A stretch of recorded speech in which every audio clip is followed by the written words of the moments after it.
Okay, gang, welcome back to our second podcast. We are having some issues with our mic splitter, so we're sharing a microphone tonight. Welcome back, guys. Thanks for joining us. I don't want to share with you, though. Well, We're gonna probably have a couples fight after this podcast if we're not good at sharing. I think we'll manage. Why don't I talk and see how okay, it looks good when I talk. I think it looks all right when I talk too. So we can just leave the mic right here. Okay. Well, welcome back to the second podcast, babe. We got a lot of good feedback on the first one. How'd you feel about it? Yeah, I actually loved doing the first one, and I'm looking forward to today's podcast as well. So Yeah, I want to get right into it. You have been we've been having an issue together, even though it's your glucose levels are not going below 90, and we need them to go below 90 because we're going to have some issues with our birth plan, right? Fill the Van Fam in. Yeah, so I guess put shortly, if you missed it, I was not in town to do the glucose screening that most pregnant women do at 20 weeks, where they drink the sugary drink and they test their blood. So I've been pricking my finger every morning and after meals, and I can't seem to wake up with my blood sugar under 90, which is concerning because if for some reason we can't get it under 90, we can't go ahead with the home birth that we really hope to have. I don't even know what it entails beyond that because I don't want to look into it yet. But so we're trying a few different things right now. Basically, I stopped eating dessert at night and I'm trying to eat dinner earlier. And we're going to go for a little walk after this, or a decent walk actually. And I'm going to try and have a little bit of protein before bed. I've also been told apple cider vinegar is something nice to try. So yeah, we're going to try that. And then hopefully in the morning, I wake up with it under 90 because I think I would be quite bummed. I don't know. Like I said, I don't know what it entails, but... Well, that would be an issue because I think we'd probably have to go to the hospital, basically, is what it sounds like. Our midwife wouldn't be able to deliver our baby, which is news to us as of last week when we talked to her. But I have faith that we're going to get through that just fine. I think we just need to modify some routines that we have, including the dessert. But as long as we can get that under 93 days in a row, we'll be good to go. Yeah. It would really be a bummer if we had to go to a hospital. We're trying to avoid that at all costs for obvious reasons. Our obvious reasons are that a lot of the times, and this is not to say that it happens every time, but a lot of the times when you're in a hospital, one thing leads to another. And I think they call it like the stairwell or the waterfall of medical intervention. So like at first you do this and then you end up needing this and then you end up needing that and then you end up needing a C-section, and that is obviously something I'm trying to avoid because I believe that my body can handle a natural birth. Yeah, I mean, if you watch The Business of Being Born, this is a business that we're walking into, and midwifery is much better practice in my opinion. Your opinion as well. We're also really comfortable with our midwife, and that is who I desire to... Yeah. And maybe she can even still be the midwife in the hospital if I have to have it in the hospital. Her in the hospital. Maybe. We don't know that. But we're trying to avoid going to the hospital because, Allie wants to do it as in her desired way, and so we got to make that happen. We're also getting blood pressure test thing to test her blood pressure. We got to start watching for this stuff. We got to start watching for preeclampsia and gestational diabetes. So it's a whole new world to us, Van Fam. Yeah, it's something that to be completely honest, I feel so healthy and active in the way I eat and take care of my body and everything that I wasn't really, I thought these things were kind of not out of my league, but I just didn't imagine them being a problem for me. And now it is becoming quite real that we just need to watch it and be careful. Yeah, it's the age-old saying, it can happen to anybody. Yeah. Except we don't like when it happens to us, right? Well, it might not be happening to us. We just kind of have to take things as it comes. I was being silly. And I actually will be in Bellingham in front of our midwife for the first time since May. Yeah. In a month's time. So that'll be Under nice. a month. Yeah. Under a month. We'll look forward to that. Okay, let me pull up our list of topics here, Van Fam. We come prepared for this podcast.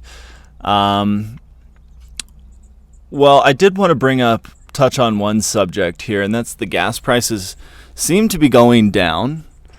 Which is very exciting. It means a lot more travel and fun for a lot of people. Right. And hopefully they continue to go down because that's kind of what put the kibosh on our East Coast trip, although now I'm pretty happy that we are doing what we're doing now. So life has a funny way of working itself out. But I know that my sister, super fan of the channel, is in Austin, and she said gas is, I don't want to say it's under $3, but it was like three something back in the threes. Yeah, it was back in the threes. Wow. Quite affordable down there. So that's good for her. And we're just excited to yeah, I think it's not have to pay $5 a gallon. It's definitely still over $5 in places like California, but that might be one of the last places that it is over $5 still. Yeah, even in Oregon and Washington, it's $4.80. And when we left Oregon back at the end of May, it was like $5.50 a gallon. So that is some improvement, which always helps because we have to drive like 8 hours back into Oregon next in a couple weeks. And then 5 hours up to Bellingham. And then 5 more hours after that. But that won't be right away. Yeah. So as you guys know, we do have our birth planned for Bellingham. But then after Bellingham, we're going to spend Thanksgiving in Portland. And we are trying to figure out what we are going to do after Thanksgiving because we don't want to be in the Pacific Northwest. We definitely have agreed on that. And we want to be somewhere sunny, right? Yeah, I mean, we both clearly love the Pacific Northwest. It's a wonderful location, but that November is about the worst month of the entire year there. And I am aware that we are going to be basically just in bed with our baby, but I don't want to be stuck inside when it's raining outside and just not be able to even just go for a small walk because of how wet and gloomy it is. If it could just be sunny and nice and warm, with the windows open and that sort of thing, I just feel like we're going to have a lot better time. I mean, postpartum depression is a real thing, and not that I'm nervous about it, but it's got to be mindful. Like it is, I don't know, it's just not something that I want to go through. I could see it happening if I don't give you your way, so we got to make sure to do that. No, we have thrown around a lot of ideas, guys, and we are looking closely at traveling far. And I think one thing we're mulling over right now, and there's a lot of details that we would have to figure out, so it's kind of a daunting thing, but we've just kind of poked around at it in the last 2 weeks here in Idaho, is traveling to Southeast Asia for probably 1 to 2 months is what we're looking at now. Originally, we were thinking 3 months from December onward to March because we have a wedding in March that we have to be back for. But anyways, we don't know yet, but that's one option. And a lot of people say that it's the easiest to travel with a newborn in the first couple months. So yeah, and I mean, we're not going to be like backpacking around the country and trying to do all these crazy activities and, do things every day. Basically, when we say travel and travel far, what we see ourselves doing is getting a apartment or some sort of place near the water that walks on the beach are possible from our house every single day, and kind of just plopping ourselves there, I guess.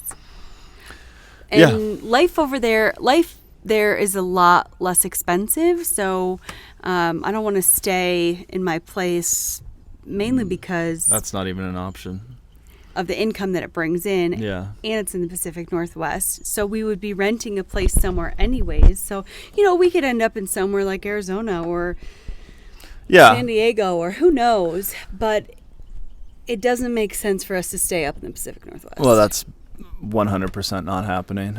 We've already decided that. It's a lot of issues with the Southeast Asia trip is kind of what we do with the dogs. That's really the big one. And for me, honestly, I really want to have the dogs with us the whole time.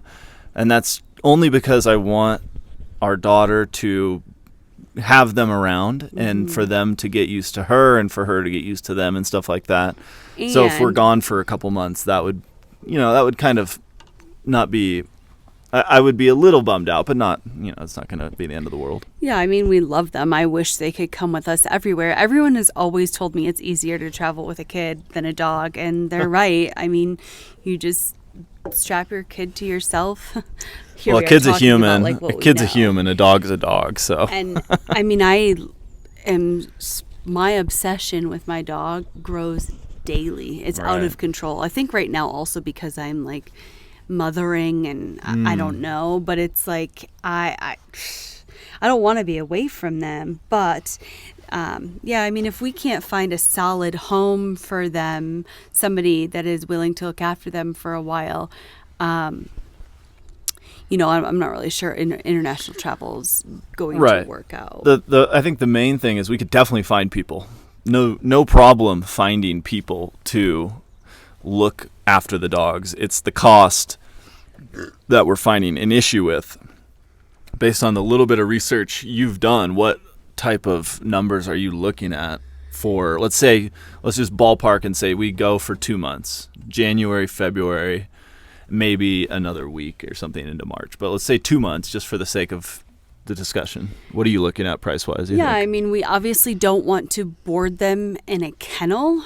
I can't do that to either one of them. I'd rather not travel. You could do it to Pigged. No, she doesn't deserve it either. But most of the time. I mean, dogs all have their pros and cons. Piggy was very sweet today and she didn't jump on me. Anyways, but so to have them in a doggy daycare or in a situation where they're not in a kennel all day, because we will never do that to them. Not that it's a bad thing. I'm just saying that we're not doing that for 2 months straight.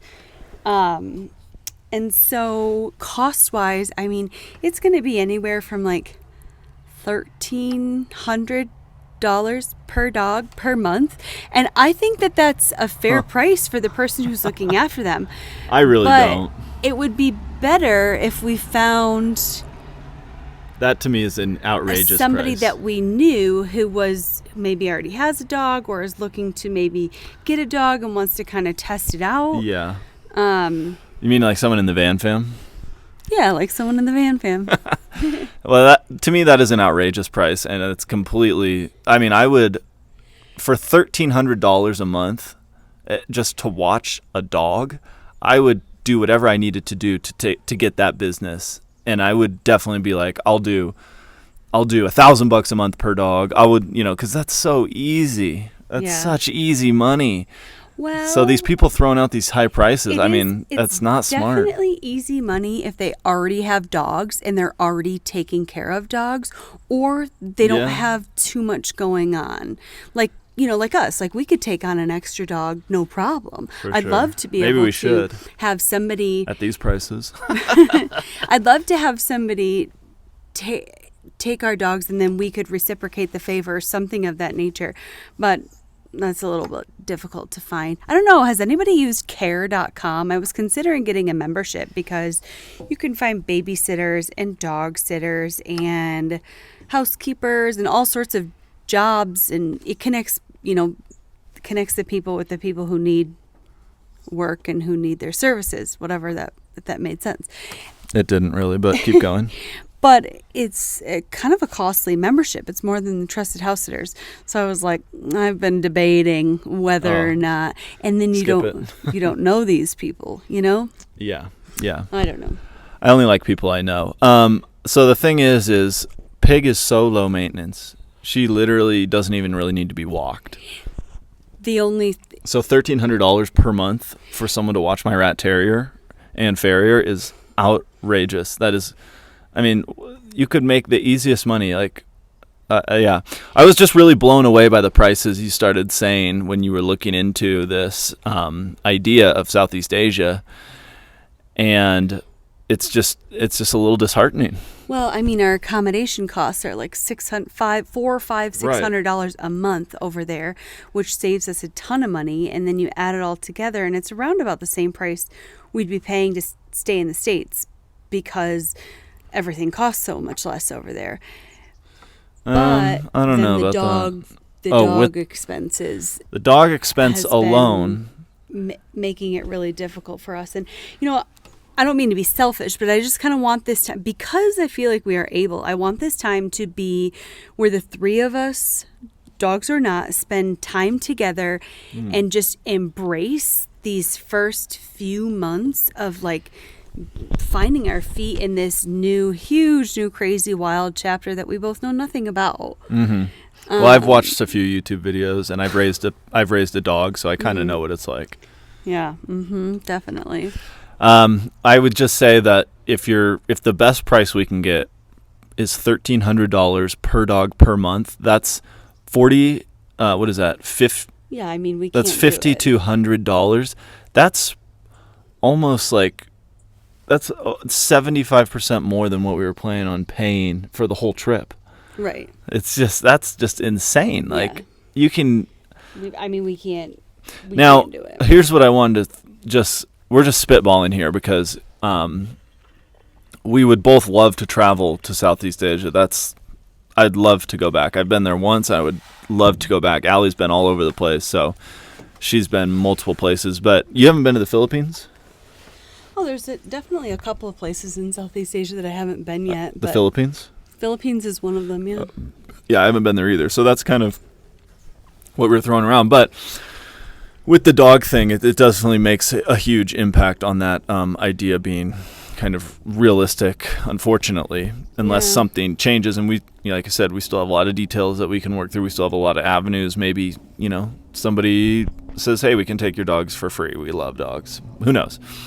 But anyways, there are other options for us to get out of the Pacific Northwest. And I was going to say places like San Diego.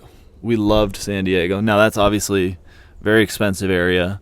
But so I think you can make anything work. On top of this, is we've been chatting with a friend of mine who is interested in actually renting the van while we're away, which helps pad our travels even more. You know, I mean, we could rent it out if we stayed in San Diego or Phoenix or whatever. I'm just throwing places in the South out there.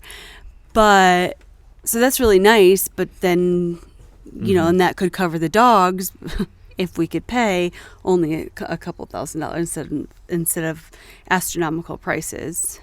But we also have, not to get like all about how much everything costs, but we also have to do some upgrades to the van that I think we have a affordable solution for a baby seat, a safe, affordable solution. So but if we didn't, if we had to buy a proper Ram dealership bench seat, you're looking at $2,500 for sure without it install. And I think install is probably manageable on our own, but that's very expensive. I mean, that's way more than I was anticipating. However, there are other options. We've seen people on the internet do other options that are safe, so we're looking at that right now. But if we did rent the van out and travel somewhere where we didn't need the van, that definitely makes an impact, and that's valuable income. But I think now that I'm just thinking this right now, if we had to rent the van out and then all that money went straight into boarding the dogs, and we had to pay on top of that, that's just insane. Yeah, I mean, well, we can't do it. I mean, if those are the prices that we have to pay, we just simply can't do it. Those prices. But that's what I think. There's got to be somebody or some situation out there where it's an affordable Well, that's like, stay.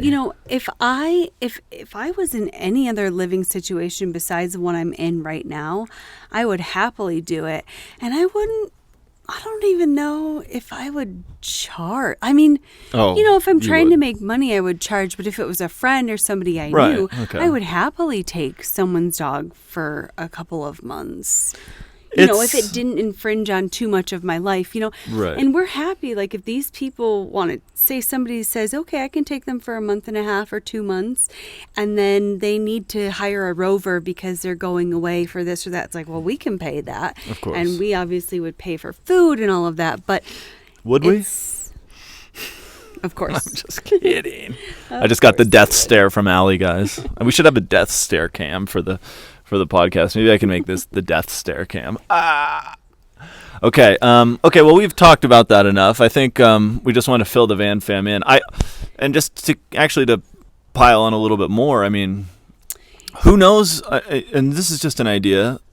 Obviously, we've done Mexico so many times, but we have a wedding in Baja in the middle of March. We have a community in La Ventana. I really am not like super energized about going back to Mexico again. However, when I think about what you brought up, which is a time for us to be together in an affordable spot. We're doing our podcast, guys, on the front porch. So if you're watching the video, we just got a nice wave from a neighbor. Nice. But if it is a time for us to spend together in a low-cost place where we could get a place, Baja is kind of something that I think is worth considering. And we, I mean, I don't know. It's tough because I'm not opposed to Baja. It's just that we've been a couple years in a row, and I have been craving an international experience. I haven't been overseas in 3 years, and while that might not sound like that much to some people, it's really a lot for myself, who that's all I used to do is just jump from one country to the next. I haven't been overseas since like 2016 2016 I went to Europe. But I've really been dying to get back to, have only been to Thailand, but I'm really dying to get back to that part of the world, and it's been 15 years since I was in there. So I'm very excited at the possibility of making it happen. Yeah. And I hope we can find a way to I'm not going to give up looking. We're going to keep looking, and it's really just the dogs. And it is just the dogs. If we look at plane tickets, we're looking at about 1,000, maybe 1,100 round trip ticket for the three of us. And really affordable living situation. Right. But, we'll just have to see as it comes. And that's the thing, is if we drive down to Arizona or San Diego or whatever, of course we don't have to pay for the plane tickets, but the accommodation is so much more, whatever. Another thing, it is. We're going to keep the van fan fully looped in, your brother... Oh, I just tasted that. Yeah, sorry. Your brother is going, and his family is going to be in Phoenix. And so that's why we mentioned Phoenix just briefly earlier, because they will have not even met our daughter. Maybe there's a chance your brother, while he's in town on business in the end of October, will be around for the birth. But that's a really big if. But the big thing is we want to be a family with them, be together with them as a family, and they will be in Phoenix for, I don't know, a few months or something, he said. So that's just another thing, even though for me, Phoenix is not super high on my list. No, and me neither, but it is warm, and it does kind of tick a few of the boxes, and it is close to them. And, I don't know about Phoenix. We'd obviously have to be far outside of the city, that we don't have traffic and stuff like that. But I've never even been to Phoenix. But just ideas. But yeah, we loved Phoenix, San Diego, and then maybe we could get in the ocean, Yeah, for me, water, sun, and affordability are kind of the top three. And San Diego doesn't tick the affordability box. Yeah. But it does have an ocean, and yeah. Yeah. Really the only two that check the affordability box with the ocean and the warmth is Southeast Asia and Mexico, really. I mean... there's other parts of the world too, but those, like the ones that we're... Like, if we're not going to go to Southeast Asia, I don't want to, just go somewhere else, because we're still going to have the dogs. With the dogs, if the dogs is the thing that holds us up, we can still go to Baja with the dogs. Yeah. But don't you think it's going to be really special when your son gets to meet his younger sister? Oh, for sure. I tell him about it like 6 times a day that he's going to be a big brother. And just to clarify, Allie's son is a canine. It's Huck, but you have stated numerous times that you've birthed your son. I gave birth to him. He is the light of my life. And wow, how does that make me feel? Sorry, continue. Well, I mean, you're the love of my life. He's the light of my life. I think when you say someone's the light of your life, you're like saying like you're like what illuminates my life. Do I not light up when he comes around? Yes, you do. I was saying, how does that make me feel? Oh, well, I'm sorry, but you make me feel all sorts of wonderful I know. I'm just things. giving you a hard time. I mean, we both go back and forth. Like, I have my rat terrier and farrier. I've had that terrier for over 6 years now. I burp that terrier every single morning.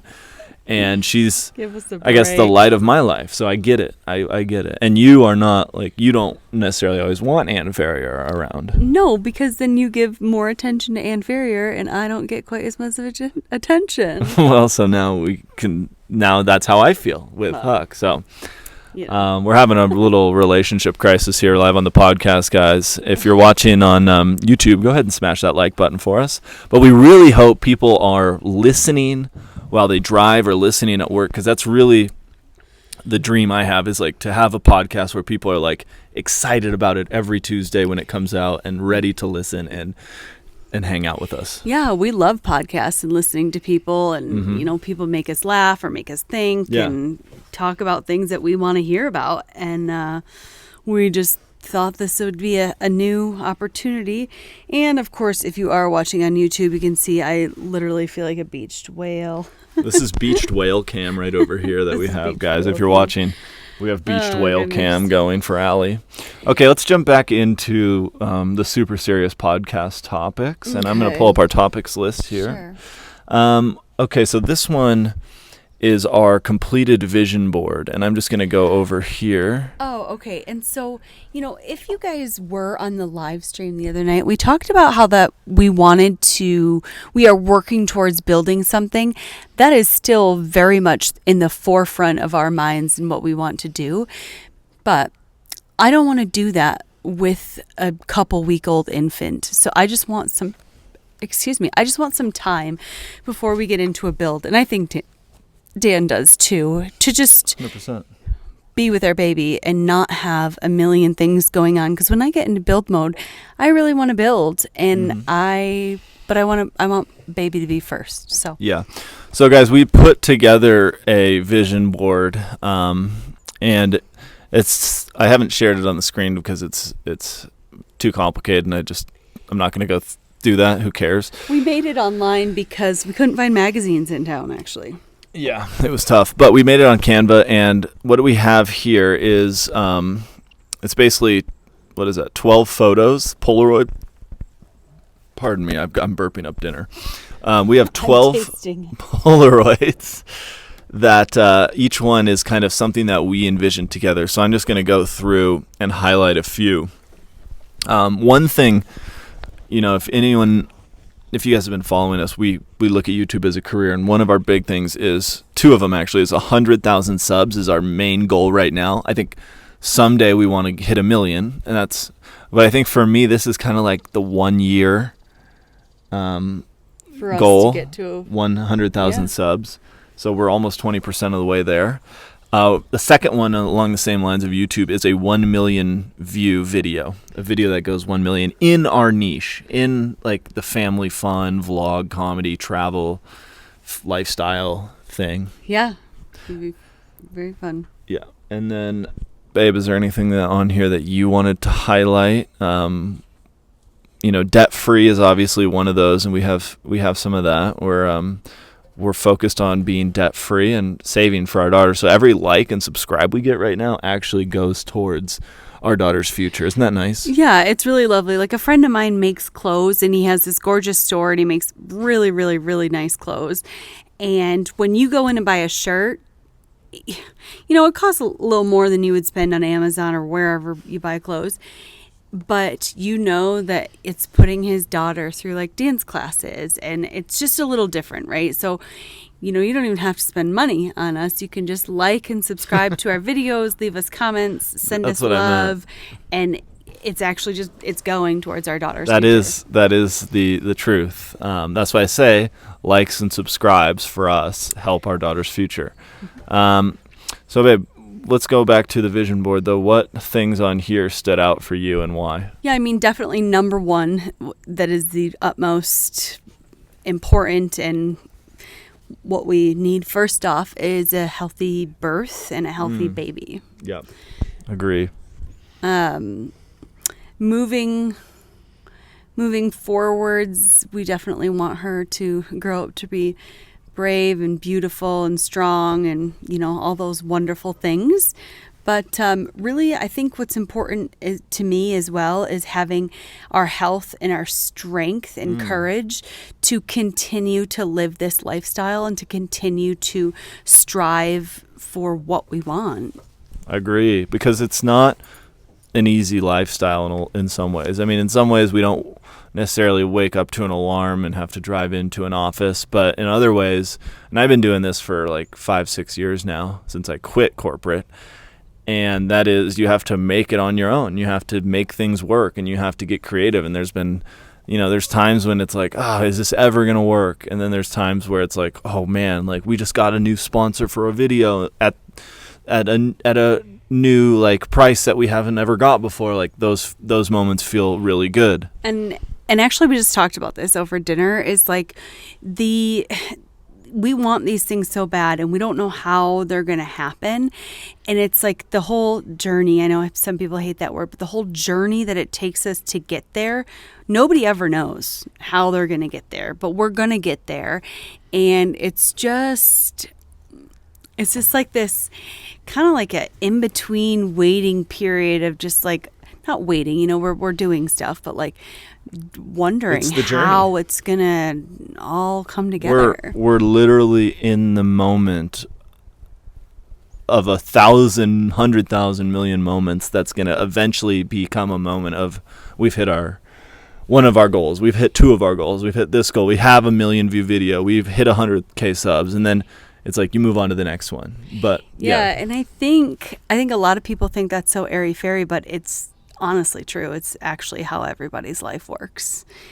Some people just calculate how they get places based on their salary and their time, I guess, you know, whereas we are a little bit more.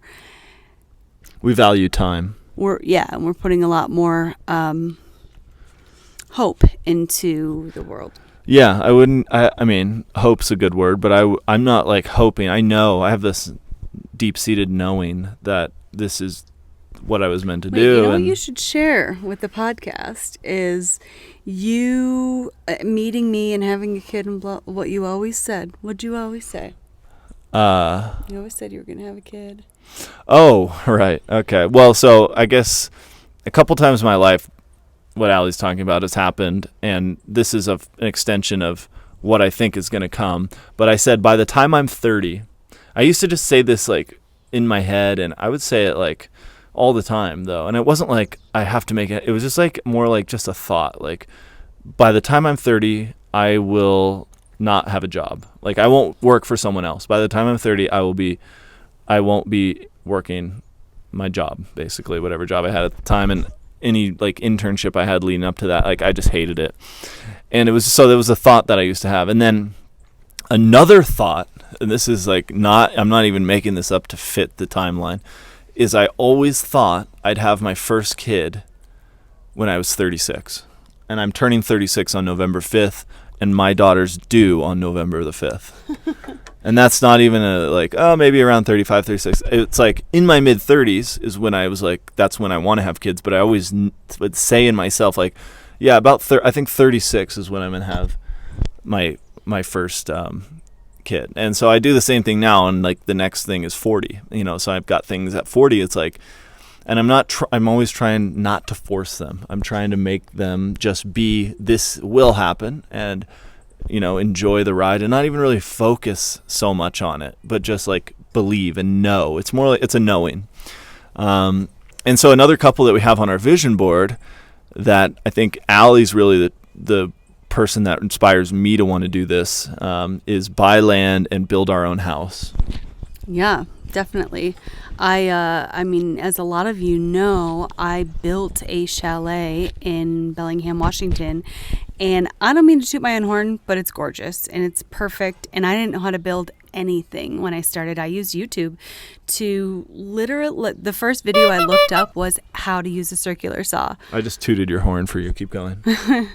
And it was, I built the whole thing, and, you know, I had a few people help me here and there, but absolutely all of the grunt work was me. And, you know, it was very satisfying, and to design it was probably my favorite part. And so I've already started having dream vision boards on Pinterest. Actually, I use that website for things like that, for our future homes that we're going to build. And, you know, it's not saying that we're going to build this home and plop down and live there forever, but we just need to build something else that will be an additional income stream for us, and that will be a place that we can call home if we want to. Mm-hmm. And I think some places, one of the topics we wanted to talk about tonight is, you know, it's realistic for us to be able to find land somewhere and actually make this dream happen. This is like, I think for me, everything on the vision board is realistic. I don't like putting things on a vision board or like in my mind that are like, I want to go play in the NFL. Like, I'm not going to ever play in the NFL, you know? And it's like, I don't really want to, but it's just not realistic. But everything on our vision board is realistic. And there's basically 11 things on there, and they're all something that we can achieve, and we can achieve in the next couple of years, like building our own house. So we've been looking kind of just on certain websites and just for fun, and this all started because we have a video sponsor coming up in one of our future videos that sells properties like vacant land. And so they reached out to us, and I started looking on their website, quite serendipitous really. And I said, wow, there's properties on here that are, you know, if we work things out, we could actually afford this, and then we could use money we have saved to actually make this happen. This kind of far-fetched dream 6 months ago to me, or like, I just didn't know that you could find land this cheap in decent places, is now like kind of a reality. Yeah, and we, you know, we're here to take things life as it comes, and we are happy to do the building and designing and the every last bit ourselves, and it is in our future. We're just, I guess what I am hopeful of is that we make the right decisions on where we buy, and, you know, some of the building plans and stuff like that, but it will happen. We do. Yeah, that's where I think the word hope is appropriate, is hoping that we make the right decisions, and we don't buy a piece of swampland that is no good. But we are going to do it. We're smart. We'll do our due diligence. Or a piece of land that in a place that won't get booked out. We won't be able to rent it out when we're not there. Yeah. We'll be kind of forced to live there, you know. But I don't really see that being a problem. But of course, you have to crosses your mind. Yeah, that's definitely a valid thing. So, anything else on the vision board that you wanted to talk about? Nah. I think we covered most everything. Okay, so I'm going to move on to the 2022 November bumper group on Reddit. And this is a group of, I think it's mostly women. I'm sure there's other dads lurking, but basically on Reddit, which is a website that I find to be quite pathetic, although I do get on it for certain things. It is true. I mean, I do make fun of it all the time. There are certain subreddits that I like to be on. Yeah, I mean, it is, I guess, your kind of social media of choice, though. No. YouTube's my social media of choice. Oh, okay, that's true. Reddit is, I think, a lot of it's, honestly, I wouldn't be surprised if at least half of it was all bots that just say corporate talking points over and over and over again. I mean, you can literally, it's been shown on documentaries and stuff, you can literally buy top posts on Reddit for, probably quite a bit of money and get a ton of exposure. Like, a massive amount of the internet is completely fake. Okay. And I accept that, and it's like, whatever. I feel like even on our YouTube channel, we have numbers, we go up and down and up and down. Like, we'll gain 10 subscribers and then we'll lose 4 subscribers, like, really quickly. And I'm like, who's doing, like, I don't know people that have those subscribing behaviors. Maybe on Instagram or something where you follow someone, you're like, I don't want to follow them anymore, and you unfollow them. But on YouTube, who you're subscribed to isn't really that important, because it doesn't mean you're going to even get shown their videos, So I do feel like it's a weird, very weird thing. But in either case, the Reddit page. Yeah, sorry, I got off on the conspiracy of the internet being fake. Anyways, the bumper group. So every like, I guess, month of the year, there's a group for people that are going to be having a baby in that month. So like Dan joined or follows or whatever the November 2020 bump group. Yeah. And so I am in there lurking in the November 2020 bump group, and I keep Allie. Creep? No, I just read the posts and stuff, and I keep Allie updated on what the bumpers are saying.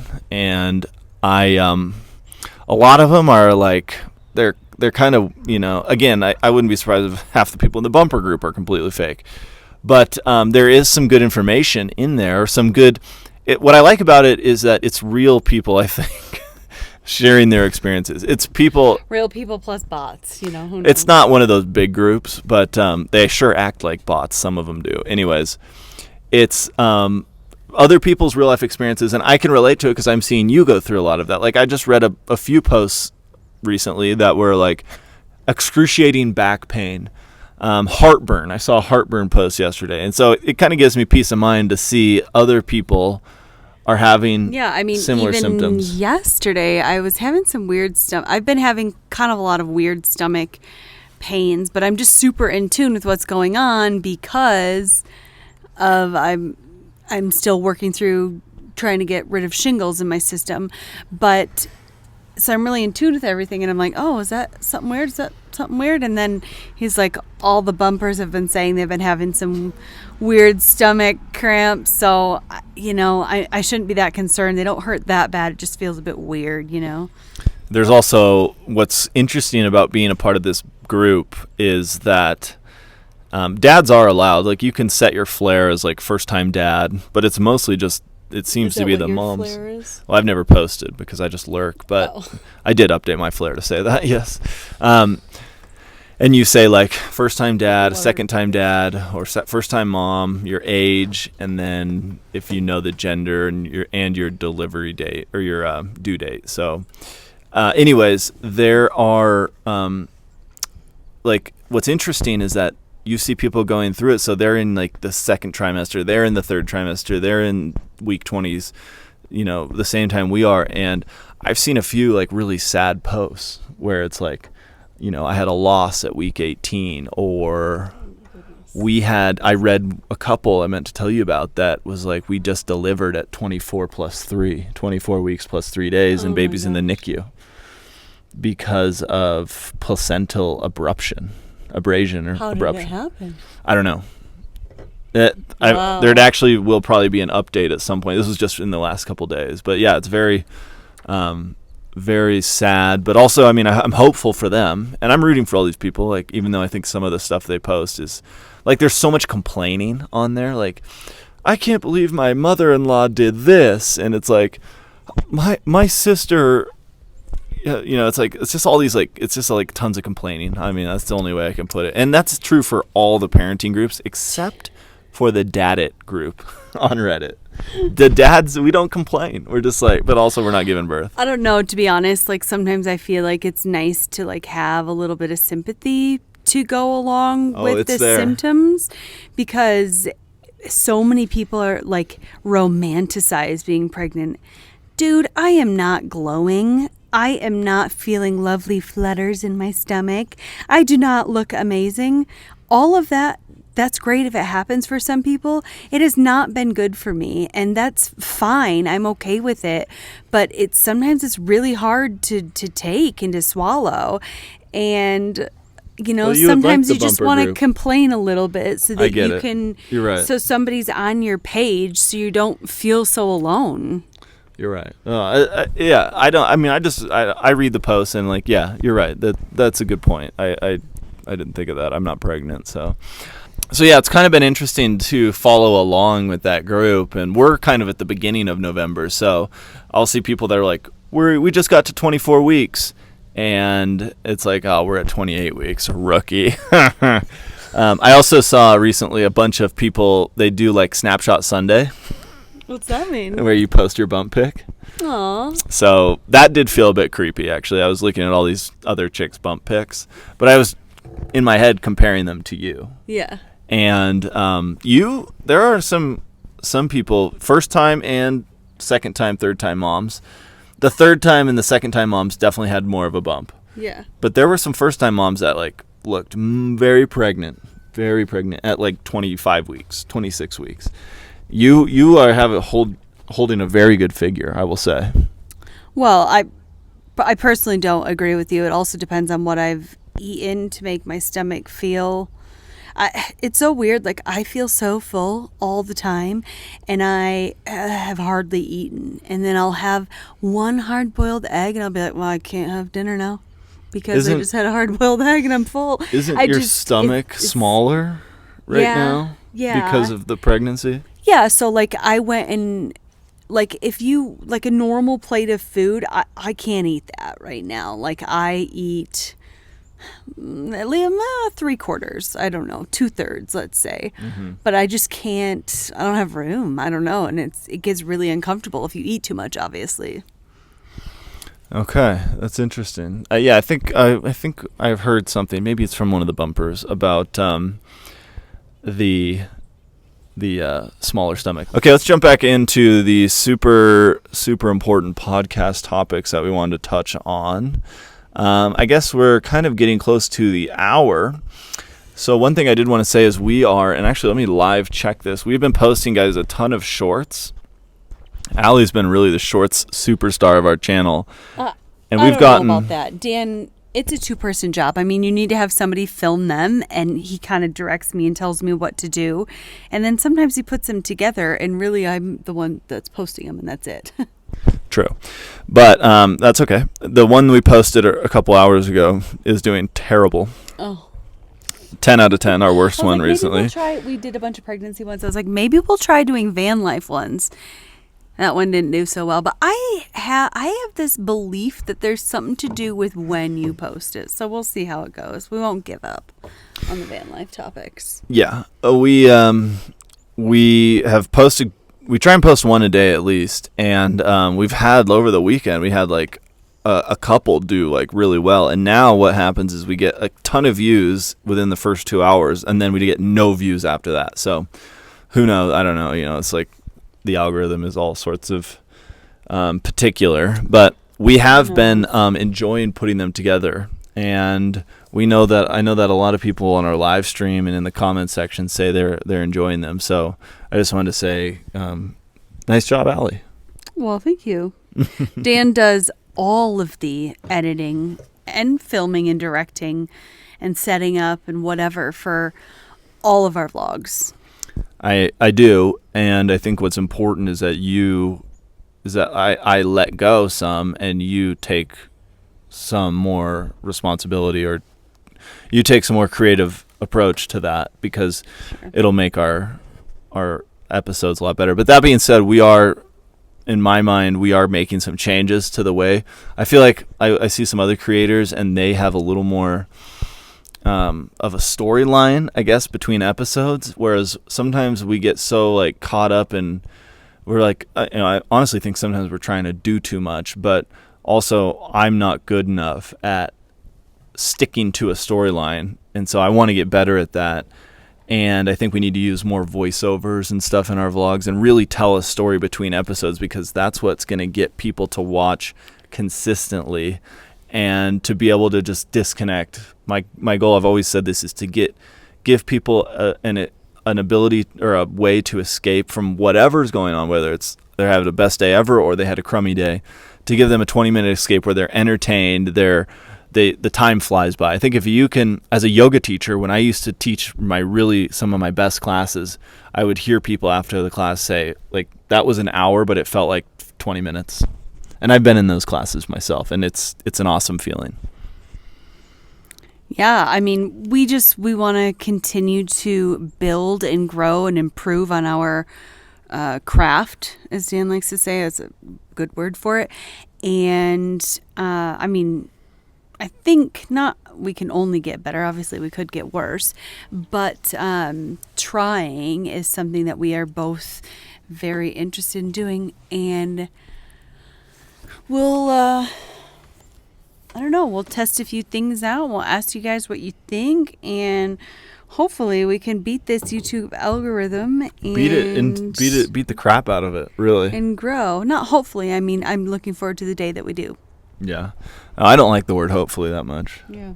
Because then it's saying, oh, hopefully it's out of my control. I know I'm just using that as an example. Well, just like I don't like the word lucky. Like a lot of the things Right. I've done in my life, Brilliant. people are like, you're so lucky. And I'm like, no, that's not how that works. I worked my butt off and made everything happen. Agree. It's like hope. Yeah, I get it. It's like hopeful. It's like, no, that's not the right word for It's that. a cop-out almost. Yeah. It's like, oh, you're so lucky you get to do that. And it's really like, it's like a way of saying, well, I'm not lucky, so, my life's this way because I'm not lucky, but you're lucky, so your life's, you've done all these cool things. And it's like such a nonchalant, like, subtle cop-out that you're exactly right. And I think that's a great point, Yeah. What else has been going on? Well, Fill the podcast in, seriously. I feel like you're holding back. what Do you have would I be gas? holding back on? Just a little. You could be holding back gas. Indigestion. I have this like upper quad. We've been talking about pregnancy a lot. I don't want to annoy you guys. Some woman was like, enough with the pregnancy. It's like, well, I am pregnant for another couple of months, so you're going to hear about it. Like, that's just how it works. And then it's on to the postpartum talk. And then the baby. Are we going to be too obsessed with our baby for her? Maybe, but that's okay. We don't care. I have this pain in my upper quadrant. I don't know how to describe it. It's kind of like right up underneath my ribs. So your stomach moves up. So I think that's what it is. It's just so weird to have this discomfort right here when it's usually down where the baby is right now. Anyway, and we haven't been into the doctor in a long time, which isn't that big of a deal, but I do need to start taking my blood pressure. So I ordered a blood pressure reader. I don't know. That's a lot of my life. I've been talking to a lot of companies, hopefully getting us some new sponsors and partnerships moving forwards. Yeah. We will see. Fingers crossed. I'm pretty excited about. That's actually a good segue into, I know a lot of people ask us how the products that we've promoted on our channel, how are they?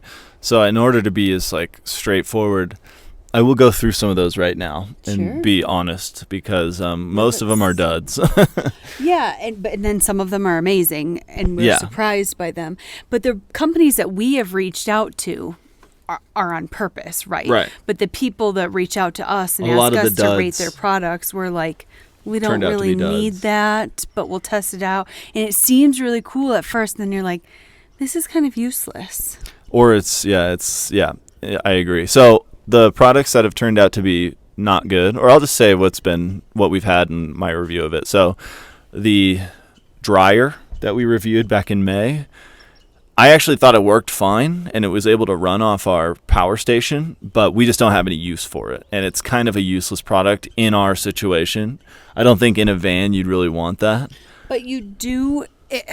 A lot of people have told us, and it is, I think it does actually put out quite a bit of moisture where it says that it doesn't. Right. And that is apparently technically a lie, which we did not know at the time of filming. Yeah.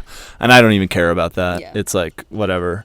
But if you had a tiny house, maybe you would like it and it would be perfect for your tiny house. In the winter, but you can hang your clothes out to dry and they'd probably be fine in the summer. Yeah. You know, which is why we didn't need it. The second thing I want to touch on, the hay bikes are absolutely awesome. I love our hay bikes. We have been so grateful to Hay Bike for sending us 2 bikes to use, and we get a ton of use out of them. So hay bikes I can recommend 100%.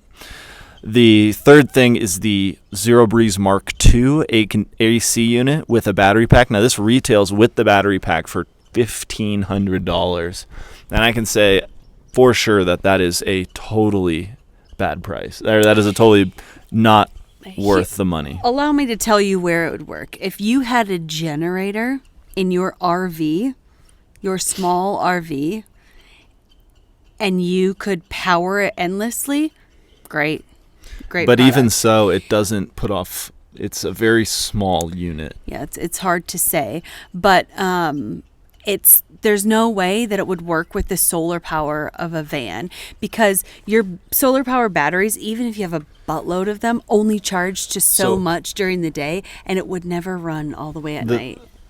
Obviously that's a good point, but the thing is they market it as like, oh, it's battery operated. You can buy this battery with it, and the battery lasts maybe 2 hours, but I don't even think you'll get 2 hours out of it.